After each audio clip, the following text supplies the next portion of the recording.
know where David Savard's confidence has come from to play with the puck more as an offensive type defenseman? Well, he's always, you look at his stats over the years, he has brought offense. I think where his confidence has come from, I just think his game is better. His defensive game is better. I think he feels more comfortable offensively. There were times during the year where there were some struggles with him just playing. Yeah. A big part of his game is underneath the hash marks and just a big body being in the way.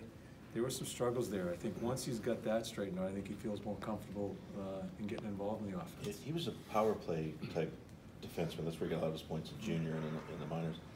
I don't know that we've seen him carry the puck and try to make plays with the puck. He's sort of been defined as a stay-at-home, your shutdown guy. Is he starting to emerge a little bit differently? Yeah, again, I think he feels more comfortable. I think when you have Z and Jonesy playing as much as they do, and in that role of really the guys that are doing a lot of the offensive stuff, sometimes guys just, it might be comfortable when your game's struggling, and I think that was him, is comfortable just to stay at home and play.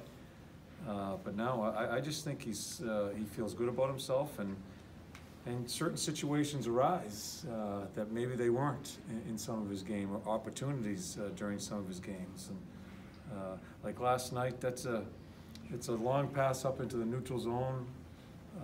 It just happened. He had some free ice to go, and he went with it. I think it was just very instinctive. John, can you explain the benefit of what you went through last year and how it really helps now by not getting too high after a big win last night that maybe you could have gotten carried away with? You know what? Certainly you take lessons from last year. We weren't too high last year after our wins in Washington. I know we weren't too high. I thought we played a really good game in Game 3 against Washington in our building. We just couldn't find a way to win. But you certainly take lessons just through that whole series against Washington, that you stay flatline, which I think we did a pretty good job of it.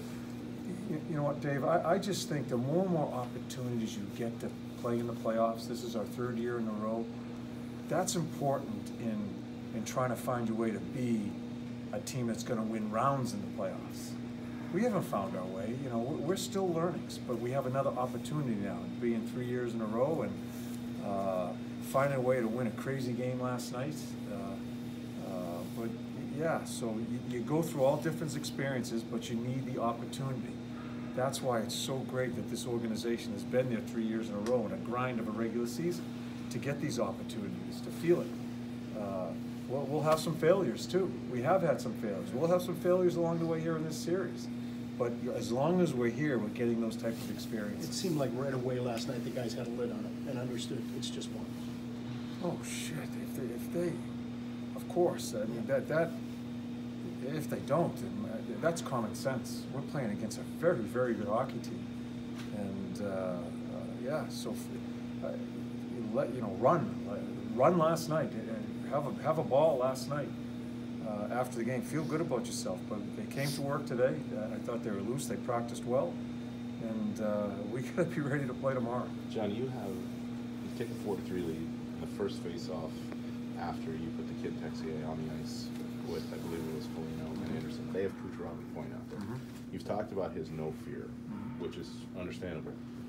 What is it about this kid's game that allows him to assimilate so quickly to the NHL, and you have the faith to put him in situations like that? Yeah, well, I think one of our weaknesses in our game last night was along the board, some wall play. It gave us some fits in the second half of the first period, and I just watch him. I think he's a very intelligent player. I think he's one of our better guys on the wall as far as just making simple plays. I feel comfortable that he's not overwhelmed. He isn't, and I like the way Nick and Andy were playing at that point in time. And I thought I either had that line or I was going to go with Jens's line. And I wanted to get Nick's line out there, and I thought Andy was a big part of us getting our engine going with some of his banging. Yeah, so Tex fits right in there. He's not afraid, and the thing I like about him, he's willing to bang around too. He's willing to take some hits, and he's willing to give some hits. Yeah, so I can put him in all situations. John, you guys last night not only kill off the power plays, but you also get a goal on that. Just considering how much success Tampa Bay has had on the power play, how big is that to kind of come through that game and play really well in the penalty? Yeah, well, I'm sitting on the bench when Doobie takes the 4 minutes. We crawl back into it, and then we're at 4 minutes, and we've talked about, you just can't take offensive zone penalties against this team. You can't, and we do. Not only it's a 4 minute, and that's what's so screwed up about the game. And then it changes the game. We score a shorthander, and then we end up scoring a power play goal and find a way to protect it in the last 5 or 6 minutes. So you just don't know. I think special teams is going to be very important as we keep on going through the series. It's a unit that we put out there because it was a split power play. The times were all broken up. We went with 2D, and we score a goal. We've tried so many damn units trying to get our power play going.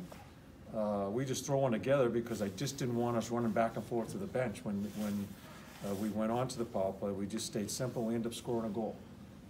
So hopefully Jonesy scores a goal. Brett makes a great play. They just gain confidence through it. John, I'm behind the camera here, big head back here. Mm-hmm.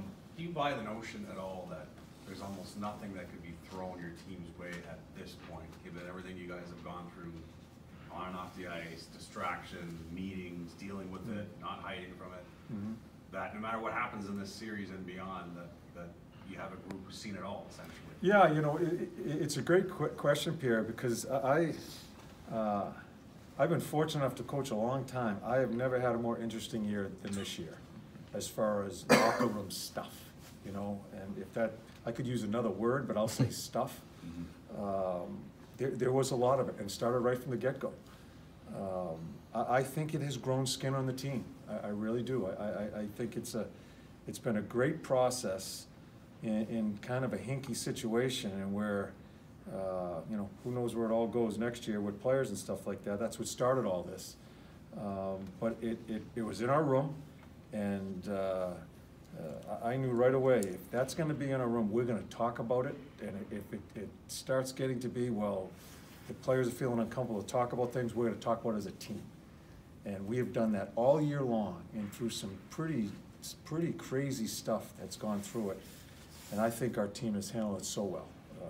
And it all starts with Bob and Brett, when it started at the beginning of the year in camp.